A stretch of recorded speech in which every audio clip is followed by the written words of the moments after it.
बिस्मिल्लाहिर्रहमानिर्रहीम। अस्सलाम वालेकुम। मैं आपको अपने चैनल ब्राइटर पे खुशामदीद कहती हूँ।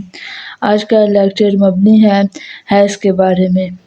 जिस तरह आप लोगों को पता है कि रमज़ान मुबारक आ रहा है, तो इस सिलसिले में मेरी कोशिश होगी कि मैं ज़्यादा से ज़्यादा जो मेरे पास मालूमात है वो मैं आप तक पहुँचा सकूँ।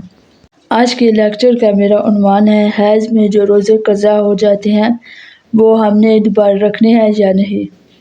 जैसा कि बहुत से लोगों का ये कॉन्सेप्ट होता है कि जो हैज़ के दिनों में हमसे जो रोज़े क़ज़ा हो जाते हैं तो बहुत से लोग वो बाद में नहीं रखते।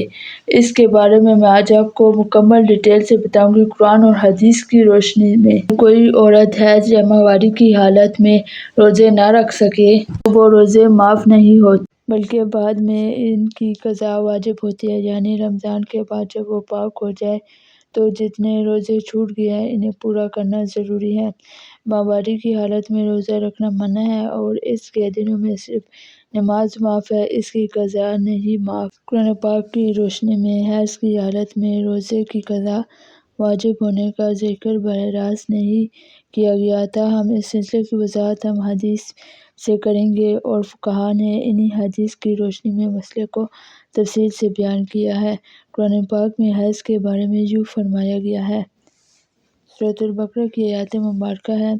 तर्जुमा और वो आपसे हैज़ के बारे में पूछते हैं, कह दीजिए कि वो एक किस्म की तकलीफ़ है, लिहाजा हैज़ के दिनों में औरतों से अलहदा रहो और जब तक वो पाक ना हो जाए इनके करीब ना जाओ। इस आयत मुबारक में हैज़ के दौरान पाकीज़गी और इसके बाद ताल्लुकात की इजाज़त की बात दी गई है, लेकिन रोज़े के मुतालिक ख़ास ज़िक्र नहीं किया गया। ताहम हदीस में वाज़ेह तौर पर कहा गया है कि हैज़ की हालत में रोज़े नहीं रखे जाते और बाद में इसकी क़ज़ा की जाती है। हज़रत आयशा सिद्दीक़ा रज़ियल्लाहु अन्हा से रिवायत है, हमें हैज़ के दौरान नमाज़ों की क़ज़ा का हुक्म नहीं दिया गया, लेकिन रोज़ों की क़ज़ा वाजिब होती है। सही बुखारी की हदीस मुबारक है। कुरान पाक की आयत और हदीस मुबारक से आपको मालूम हो गया है कि अगर औरतों को हैज़ आ जाए और जो रोज़े क़ज़ा हो जाए तो वो बाद में रोज़े रखेंगी। मैं उम्मीद करती हूँ कि जिन स्टूडेंट या जिन को ये बात नहीं मालूम थी उनको इस वीडियो के ज़रिए मालूमात हासिल हो गई होंगी कि वो लोग ये जो हैज़ के दिनों में उनसे रोज़े क़ज़ा हो जाए वो दोबारा रखे। इस तरह की इन्फॉर्मेशन वीडियो देखने के लिए हमारे चैनल को लाइक और सब्सक्राइब करें।